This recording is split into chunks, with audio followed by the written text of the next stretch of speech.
yang belum pernah kita dengar ya di kehidupan sehari-hari, itu jarang lah dipakai. Tapi sebenarnya vektor itu tidak sulit amat ya.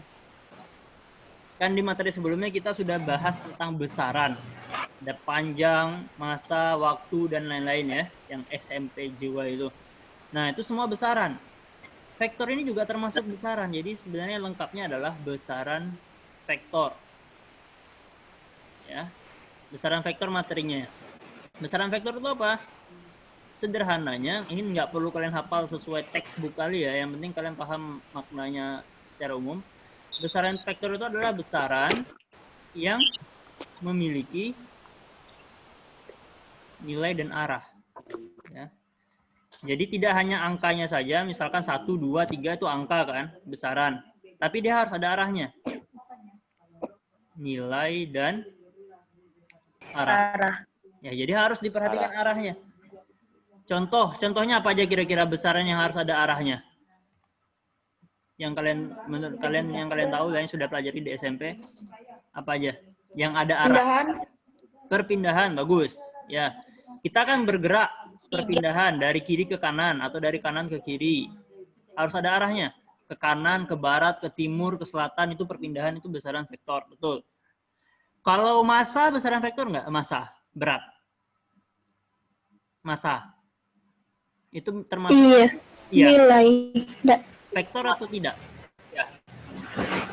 Ini deh pertanyaannya. Kalau massa, ada arah pertanyaannya? Tidak. Tidak kan? Mana ada massa kamu berapa? 10 kilo ke barat? Nah, nggak ada. Massa ya massa aja, tidak ada arah. Waktu ada arah nggak? Waktu? Iya. Kemana arah waktu? Mana ada 10 jam ke timur, 10 jam ke selatan, mana ada? Jadi waktu itu tidak ada arah, ya. Jadi besaran-besaran yang tidak ada arah itu bukan vektor, namanya besaran skalar. Nah, yang ada arah ini kayak tadi perpindahan, terus kecepatan, ya. Kecepatan itu ada arah, misalkan 10 meter per sekon ke kanan atau ke barat. Ya. Kecepatan, perpindahan, kecepatan, terus percepatan, makin kencang atau dia makin lambat, itu ada arah semua. Ya, terus yang mudah gaya, ya, gaya kita dorong ke kanan atau ke belakang kan, itu ada arahnya. Nah, ini semua besaran vektor. Banyak lain ya, contoh-contoh besaran vektor, nanti kalian bisa cari. Yang jelas intinya adalah besaran yang dia itu punya angka, terus punya arah.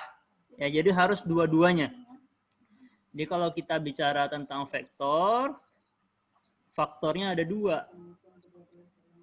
Ya. Harus kedua-duanya diperhatikan, tidak hanya besarnya, nilainya, tetapi juga arahnya. Ya, besar dan arah. Oke? Bapak lanjut ya. Ini nanti Bapak screenshot lah ya, kita Bapak kirim ke kalian, bisa. Nah, selanjutnya kita coba lihat tentang gambaran materi ini ya, apa aja yang akan kita pelajari. Pertama, kalian akan bahas tentang notasi ya, apa sih notasi dan besaran vektor. Hari ini kita bahas ini aja dulu ya, notasi vektor. Sama kalau bisa sedikit tentang penjumlahan. Ya, penjumlahan vektor. Nah, penjumlahan vektornya nanti ada 2. Pertama, kita akan bahas tentang penjumlahan vektor metode grafis. Metode grafis itu menggambar-gambar, jadi ini belum ada angka-angka di sini ya. Enak nih masih. Terus yang kedua nanti metode analitik ya. Metode analitik. Udah kurang lebih cuma ini materinya ya. Perkalian kayaknya tidak kita bahas. Dua ini saja. Notasi vektor dan penjumlahan vektor. Nah, notasi vektor insya Allah bisa selesai 1 hari. Kemudian metode grafis juga mungkin kalau terkejar kita sampaikan materinya. Oke, bisa lanjut? Coba mikrofonnya diaktifkan ya, biar sambil diskusi.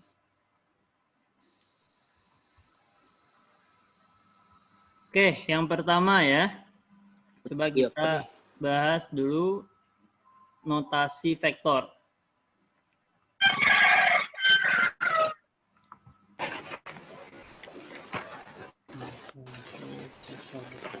Oke, tadi apa pengertian vektor, Masya?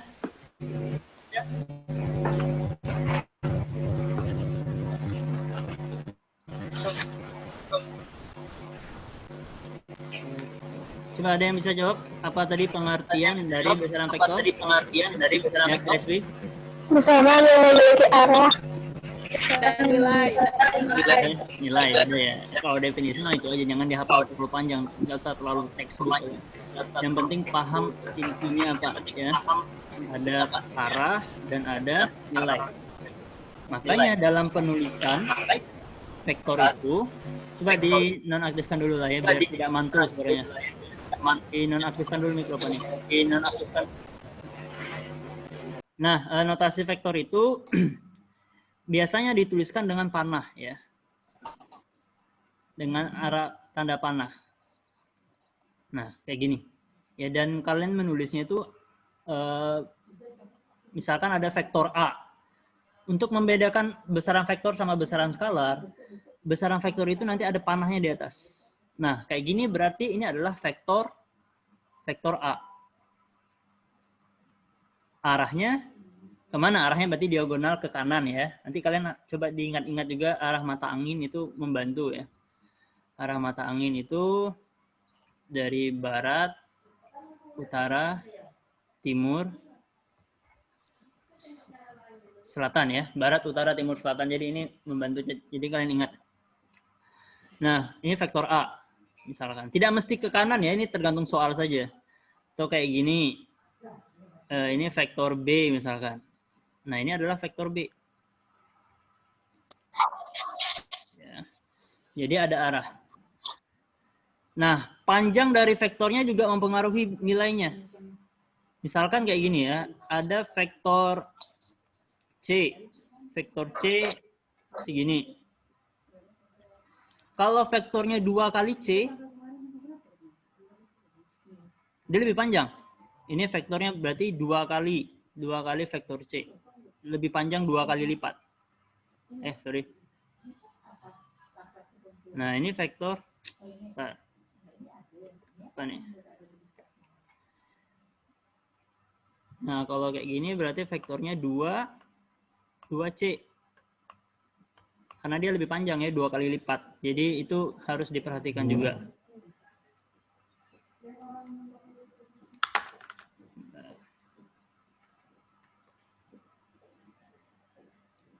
Hari ini sip, lanjut lagi.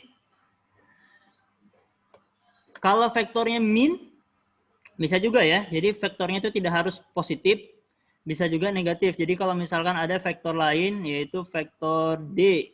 Misalkan vektor D-nya ke sinilah. Ya, biar beda. Nah, ini vektor D.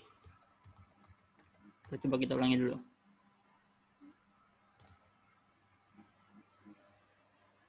Perhatikan, nah ini misalkan ada vektor D. Kalau ada vektor min D, arahnya sama ya orientasinya, cuma panahnya kalian ubah. Kalau D dia ke kiri, min D arah panahnya berubah, jadi ke kanan. Nah, kayak gitu. Ya. Jadi perhatikan, kalau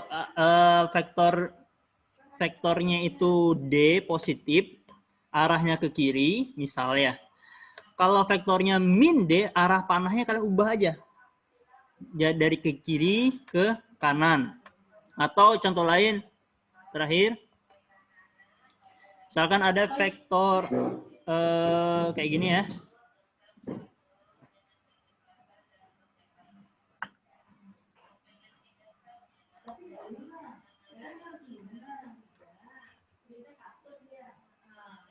Nah, vektor misalkan ada vektor E ke atas kiri. Maka kalau min E, nah dia arah panahnya berubah. Ya. Gitu aja vektor. Untuk untuk menuliskan notasi vektor. Oke, bisa ya?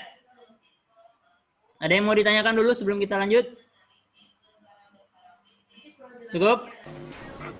Dibuat itu Pak, dibuat itu ya Pak, dua panahnya itu ya Pak kalau misalnya min. Gimana? Kalau misalnya diambil gitu, dibuat dua panah gitu ya. Kalau apa? Dia misalnya kayak bapak tadi tuh ambil dia, dibuat panahnya ya. Iya, Dua panah gitu. harus dibuat tanda panah di atas itu untuk membedakan ada besaran vektor sama besaran skalar, ya. Jadi kalau ada yang ada panahnya di atas itu besaran vektor. Gimana? Siapa yang nanya tadi? Ariska? Gimana, ada yang masih jelas atau masih kurang jelas? Oke, kita bisa lanjut ya. Jadi intinya vektor ini arahnya kemana terserah, tergantung soal ya. Tergantung soal. Nanti bentuknya arahnya kemana. Yang jelas besaran vektor itu adalah besaran yang punya arah dan punya nilai. Ini kita belum bicara tentang angka-angka ya, hanya membahas vektor secara garis besar. Nah, coba kita lanjut dulu. Selain dengan panah, ya, jadi nanti ini Bapak kasih screenshot materinya ya, kalian bisa catat di buku catatan kalian. Selain dengan panah, bisa juga bisa dituliskan dalam notasi.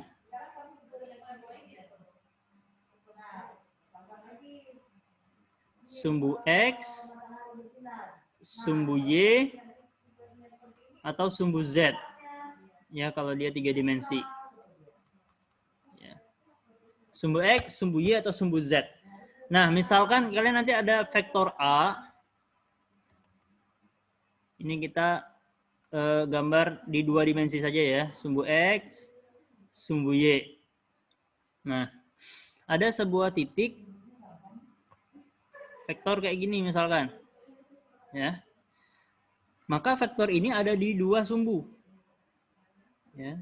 Sumbu X, misalkan dia 0, 1, 2, 1, 2, 3, misalkan di sini ya. Di 3, ke atasnya ini 0, 2, 4, misalkan. Ya. Ini koordinat. Kalian harus bisa juga mulai terbiasa membahas koordinat. Berarti X-nya di 3, Y-nya di 4. Oke? Maka kalau seperti ini bisa kita buat lebih sederhana dalam bentuk angka. Kan kalau tidak mau dalam bentuk gambar, bisa kita buat dalam bentuk angka. Anggaplah ini namanya vektornya adalah vektor A. Maka vektor A ini bisa ditulis dalam koordinat sumbu X-nya dan sumbu Y-nya. Sesuai dengan angka yang ada, yaitu 3 di sumbu X, berarti 3 di sumbu X, dan 4 di sumbu Y. Untuk sumbu X, itu notasinya diwakili oleh dengan huruf I. Ya, dengan huruf I. Kalau sumbu Y, diwakili dengan huruf J. Ya, jadi jangan asing nanti dengan notasi-notasi seperti ini, bakal banyak kalian temui. 3I tambah 4J berarti 3 di sumbu X, ya, 4 di sumbu Y. Gitu. Jadi 3I tambah 4J berarti ya udah 3 di sumbu X, 4 di sumbu Y. Ya. Jadi ini adalah penulisan notasi vektor juga. Nah, besar vektor berapa? Ini kan baru arahnya. Kalau besarnya, itu biasanya dituliskan dalam bentuk kayak gini ya. Jadi ada tanda mutlak. Ini namanya tanda mutlak ya. Kurung lurus itu namanya tanda mutlak di matematika. Kalian di SMP, di SD pasti sudah dipelajari. Tanda mutlak ini adalah untuk mencari besar vektor. Nah, cara menghitungnya adalah ini, bilangan angka yang ada di sumbu X dan sumbu Y-nya itu di akar kuadrat. Ya. Jadi akar dari 3 kuadrat tambah 4 kuadrat. Gitu ya. Akar dari 3 kuadrat tambah 4 kuadrat. Jadi akar 9 tambah 6, 16. Berapa nih? 9 tambah 16? Akar 25. Udah berarti vektor A ini besarnya adalah akar 25 atau besarnya adalah sama dengan 5. Ya. Jadi dua komponen yang kita punya. Ini besar vektornya 5, arahnya mana nih? 3 sumbu X, 4 sumbu Y. Jadi tadi ya, dua buah komponen yang tidak boleh terlepas, baik itu besar maupun nilainya. Besar dan nilai ataupun arahnya. Jadi kesimpulannya untuk yang ini, vektor A ini, ya, jadi kesimpulan untuk vektor A, ya, vektor A ini dia memiliki besar nilai, vektor A itu besarnya 5, ya, arahnya 3 ke arah sumbu X dan 4 sumbu Y.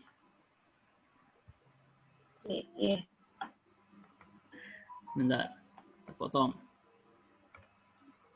Sumbu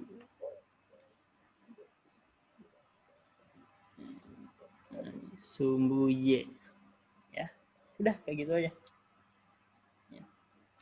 Atau ada satu lagi ya, untuk untuk menunjukkan arah, ada satu lagi caranya, yaitu dengan menggunakan tangan. Ya, tapi nanti kita bahas di setelahnya lah. Ya. Kemarin kan sudah Bapak suruh kalian menghafal sin, cos, tangan. Nah, dari situ juga akan bermanfaat untuk menentukan arah. Tapi nanti di metode grafis, di metode analitik yang akan kita lebih bahas detail untuk bahas tentang perhitungan-perhitungan sin, cos tadi ya. Udah, ini untuk notasi vektor, kira-kira ada yang mau kalian tanyakan? Atau ada yang masih belum dipahami, boleh ya kita ulangi pelan-pelan saja. Waktunya kita sampai 9:15 ya. Waktu kita tinggal 10 menit lagi nih, karena terbatas kalau di Zoom ini cuma 40 menit, sudah setengah jam nih, tinggal 10 menit lagi ya. Kira-kira ada yang mau ditanyakan? Coba Bapak kasih satu, kalau tidak ada, Bapak kasih satu contoh ya, coba kalian nanti bahas, kalian kerjakan. Mungkin satu orang bisa kalian nulis sendiri nanti di HP, Bapak buka kunci layarnya, jadi kalian bisa nulis. Contoh lain untuk notasi vektor.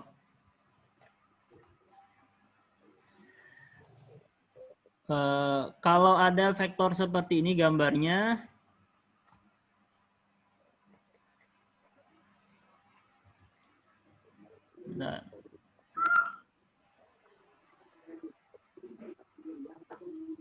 nah, misalkan seperti ini.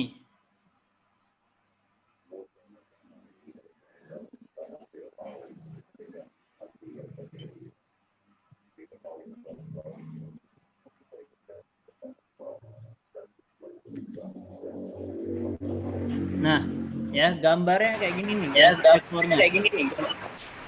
Coba ini menurut kalian berapa vektor, notasi vektornya dalam bentuk angka tadi? Ya, anggaplah ini vektornya adalah vektor B.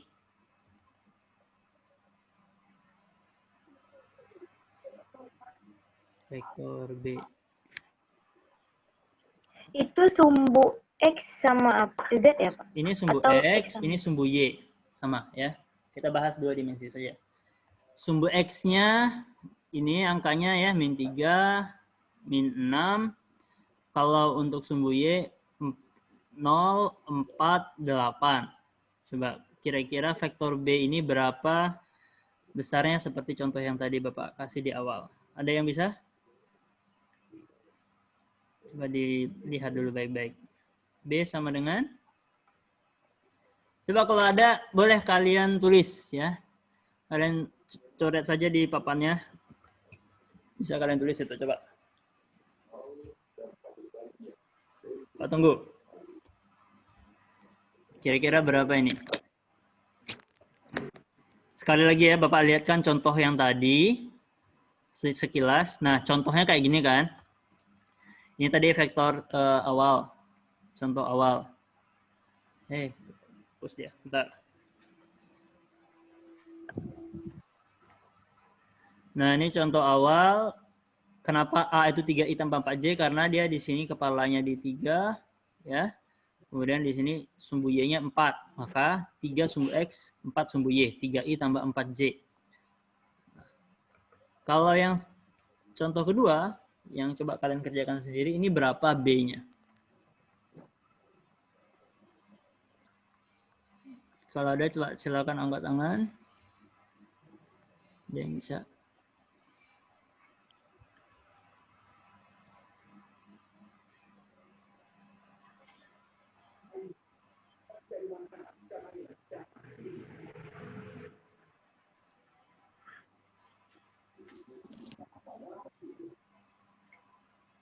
Sumbu X-nya berapa ini? Min 6. Min 6. Ya, betul. Yang ragu-ragu ya. Min 6. Berarti min 6 sumbu X. Min Tulis 6. aja. Boleh min, nggak masalah ya. Karena vektor itu tidak ada patokan harus positif. Kalau dia memang arahnya ke kiri, negatif ya. Min 6i terus tambah atau kurang? Tunggu, coba lihat. Tambah, ya jangan ragu. Tambah betul, kan sumbu Y-nya ke atas. Jadi kalau untuk notasi ini, asumsi umumnya kita ke kanan sumbu X itu positif, ke kiri negatif. Kalau ke atas untuk sumbu Y positif, ke bawahnya negatif. Tambah berapa? Tambah 8J. Tambah 8J, udah kayak gitu aja. Tambah 8J. Tambah 8J. Min 6i tambah 8J. J. Besarnya berapa? Coba cari. Besar vektor. Ini kan arahnya. Ini notasi arahnya. Ini 23.000 ya. Dan mau lagi kos sedikit.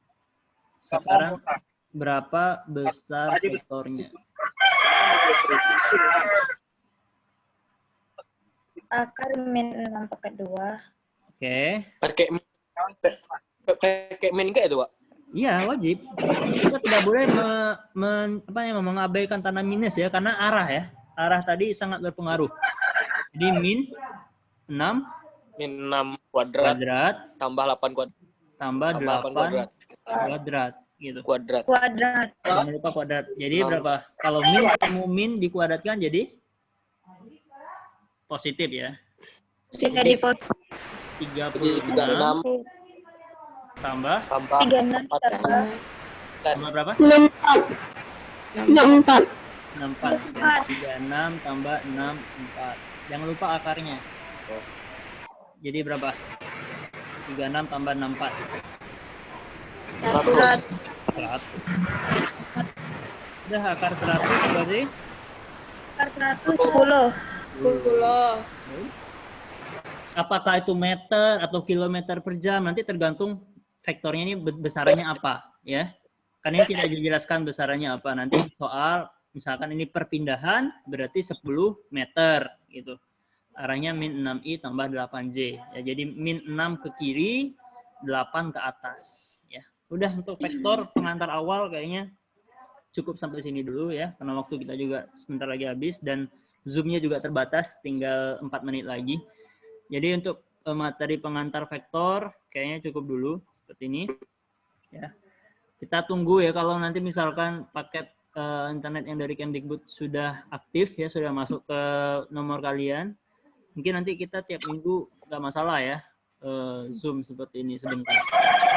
Ya kalian bisa lebih, Bapak bisa lihat perkembangan kalian juga ya, paham atau tidaknya. Karena kalau tidak tatap muka seperti ini agak sulit pemahaman kalian. Nah, jadi nomor yang kalian sudah daftarkan kemarin, Bapak ingat lagi jangan diganti ya. Nanti bantuan dari Kemdikbud akan masuk ke situ dalam bentuk pakai internet ya. Oke, kira-kira ada yang mau ditanyakan sebelum kita akhiri? Cukup? Nah, kan sudah bisa nulis itu. Nanti Bapak tesnya enak. Nanti Bapak kasih soal, kalian tulis saja di HP ya, pakai tangan. Jadi bisa langsung nulis di papan tulis. Nah, untuk sekarang kayaknya cukup dulu. Nesa nih kan, Nesa yang menulis, Bapak pun bisa tahu siapa yang nulis. Jadi kalau ada yang nulis sembarangan jangan ini ya, jangan tulis sembarangan. Bapak bisa baca kok. Coba. Iya, nggak apa-apa, nyoba nggak masalah. Nah, kurang lebih kayak gitu ya nanti ya. Nanti Bapak bakal kasih tugas sedikit 1 atau 2 soal di Google Classroom untuk latihan, kalian bisa kerjakan untuk nilai harian. Karena untuk materi vektor ini materinya sudah mulai matematis ya, jadi harus banyak latihan. Tidak seperti 2 bab yang sebelumnya lebih banyak hafalan dan teori ya. Kalau yang ini dia sudah perhitungan, jadi kita harus lebih ekstra. Oke, terima kasih ya. Jadi Bapak cukupkan dulu. Jika ada yang ingin kalian tanyakan, nanti tiba-tiba terpikir, boleh tanya di WA atau di Google Classroom juga bisa ya. Oke, kalau sudah selesai, Bapak tutup dulu. Nanti hasil tangkapan layarnya ini Bapak kirim lah ya untuk kalian sebagai tambahan catatannya. Oke, jika tidak ada, silahkan kita dulu sesi dokumentasi. Silakan bergaya dulu, kita print screen ya. Coba gayanya gimana? Kalian 10.8 gimana gayanya? Bebas lah. Coba yang aktifkan dulu kameranya bisa, Noviska, biar bagus.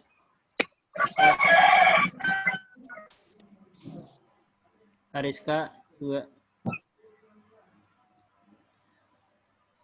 Oke lah ya, coba kita screenshot dulu. Bapak hitungan ketiga ya, silakan berpose. 1, 2. Maisa tuh nggak kelihatan tuh mukanya. Nah ya, 1, 2, 3. Oke. Sekali lagi. Jangan malu-malu, beda aja. Oke, kita akhiri dulu dengan lafaz hamdalah. Alhamdulillahirrahmanirrahim. Bapak tutup dulu ya. Billahi taufiq wal hidayah. Assalamualaikum warahmatullahi wabarakatuh. Setelah ini, cek di Google Classroom. Ya, Bapak bakal share hasil pembelajaran hari ini sama sedikit tugas ya. Untuk kalian kerjakan minggu depan.